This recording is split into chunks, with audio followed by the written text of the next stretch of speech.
Los reyes de la noche, orden Strigiformes.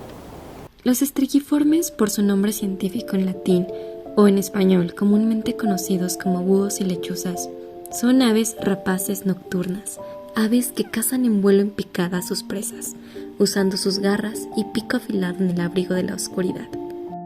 Para reinar en la noche, estas aves presentan una serie de adaptaciones o características especiales que les permiten ser invisibles en el día y tener un mayor éxito para alimentarse en la noche. La primera característica fantástica es su plumaje, el cual está diseñado a semejanza de la corteza de la madera o de la textura de las rocas de los diferentes ambientes en los que viven para pasar desapercibidos. A dicha característica se le denomina mimetismo. Por ejemplo, en ambientes boscosos, las tonalidades de su plumaje varían de tonalidades cafés a grises. Van a poseer tonos más claros en ambientes abiertos y tonalidades ocres en ambientes desérticos.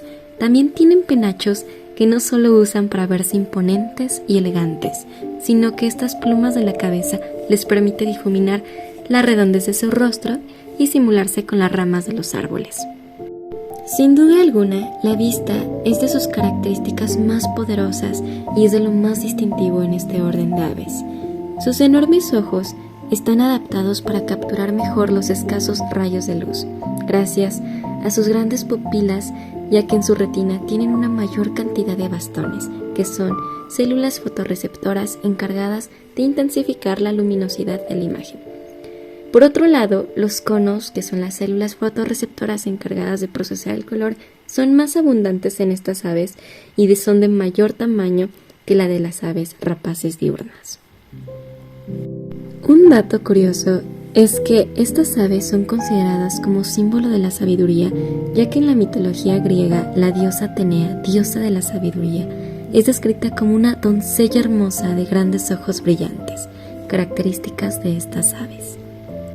Además, estas aves son capaces de girar su cuello hasta 270 grados, que les confiere un mayor rango de visión. Algo curioso es que algunas especies presentan asimetría en sus oídos, es decir, uno más arriba que el otro. Esto para mejorar la localización del sonido que emiten las presas. Y por si fuera poco, búhos y lechuzas poseen el vuelo más sofisticado y silencioso de todas las aves, gracias al diseño de flecado y acolchado de su plumaje, que reduce la fricción entre las plumas al batir las alas y el sonido del aire al ser cortado por estas. Por estas maravillosas adaptaciones, los strigiformes son depredadores impecables que poseen un papel muy importante en los ecosistemas al regular eficientemente las poblaciones de especies con altas tasas de fertilidad, es decir, especies que tienen un elevado número de crías en un corto periodo de tiempo, que son muy peligrosas porque pueden volverse plagas potenciales y desequilibrar el ecosistema. En el reinado de estas aves, los cultivos agrícolas están a salvo de las plagas y también reducen aquellas especies que son de importancia médica para los humanos, como algunos roedores y especies de escorpiones muy venenosos. También en su dieta incluyen insectos grandes como los coleópteros, o también llamados escarabajos, que son una plaga importante en los bosques de pino-encino porque pudren la madera de los árboles. Aunque la principal causa de la reducción de las poblaciones de los strigiformes es la pérdida y degradación de su hábitat, hay creencias tradicionales que han impregnado un miedo a la población por estas aves, las cuales por estas convicciones son injusta y cruelmente asesinadas. Estas acciones de la sociedad son un factor importante para que estas aves se encuentren en una categoría de conservación vulnerable. De hecho, en México habitan alrededor de 35 especies de strigiformes, de las cuales 21 se encuentran en alguna categoría de riesgo y en peligro de extinción, registradas en la NOM 059 Semarnat. ¿Por qué la gente les tiene miedo? Es común escuchar que, según mitos y leyendas populares, a estas aves se les conoce por ser de mal augurio, que representan a entidades siniestras, que son brujas o al menos sus ayudantes. Pese a que en algunas culturas se les asocia con sabiduría y conocimiento, en México, por mucho, es mayor el número de habitantes que toman como verdaderas estas leyendas, las cuales por lo general son transmitidas de generación en generación. Además, existe el refrán cuando el tecolote canta, el indio muere, con lo cual se anuncia la muerte de algún familiar o persona cercana. Esta creencia se origina en la mitología prehispánica, donde Tezcatlipoca poseía a su nahual conocido como hacha nocturna, hacha de la noche o bien Yohualtepuztli, clasificado dentro de los hombre búho o Tlacatecolotl, quien disfrutaba de embrujar, hacer daño o traer malos presagios. Se cree que al ser aves nocturnas rechazaron la luz, guiándose así por el camino de la oscuridad y la malevolencia. ¿Consideras que eso sea verdad?